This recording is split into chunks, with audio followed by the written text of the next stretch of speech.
220 volt মানে voltage পাওয়া যায়, আর কি পাওয়া যায়, ওয়াট পাওয়া যায়, পাওয়ার পাওয়া যায়। তাহলে আমরা ওয়াট পেয়ে গেছি, পাওয়ার পেয়ে গেছি, তাহলে রোধ বার করার জন্য আমাদের ফর্মুলা বার করতে হবে। এটা প্রথম বাতির জন্য লিখি, প্রথম বাতির জন্য। তো প্রথম বাতির জন্য কি হবে, P1 হচ্ছে তোমার ক্ষমতা সমান কত 60 ওয়াট, V1 হচ্ছে তোমার বিভব প্রভেদ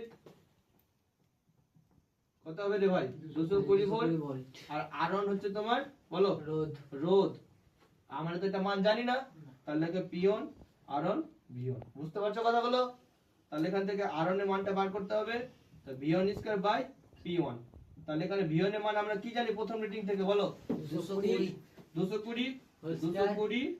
হোল স্কয়ার করে দাও, হ্যাঁ।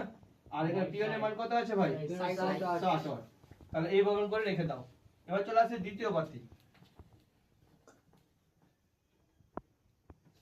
দ্বিতীয় বাতিতে বলো এটা রেটিং দেওয়া আছে, তো দ্বিতীয় বাতিতে দুটো জিনিস পাবো আমরা, কি পাবো বলো, আগে সূত্রটা লিখে দিই, P2 V2 square by R2। তাহলে এখানে P2 এর মান কত হবে বলো, ক্ষমতা মান দেখে বলো কত হবে 60 ওয়াট হবে, ক্ষমতা সমান 60 ওয়াট। V2 সমান কত হবে বলো, বিভব প্রভেদ 110 ভোল্ট, বারবার না লিখলেও চলবে, বিভব প্রভেদ কত হবে 110, কমে গেছে কিন্তু, হ্যাঁ। আর এখানে R2 হচ্ছে তোমার কত, দ্বিতীয় বাতির রোধ।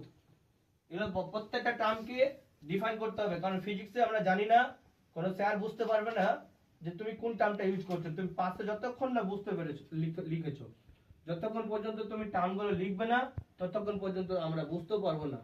এম দিয়ে অনেক কিছু বোঝানো যায়, পি দিয়ে অনেক কিছু বোঝানো যায়, আর পি দিয়ে কি বলছে, আর দিয়ে কি বলছে, ভি দিয়ে কি বলছে, তোমাকে পাশে লিখে বলে দিতে হবে, ঠিক আছে? এই মানগুলো বসাই। তাহলে R2 সমান কত হবে বলো, V2 স্কয়ার বাই P2।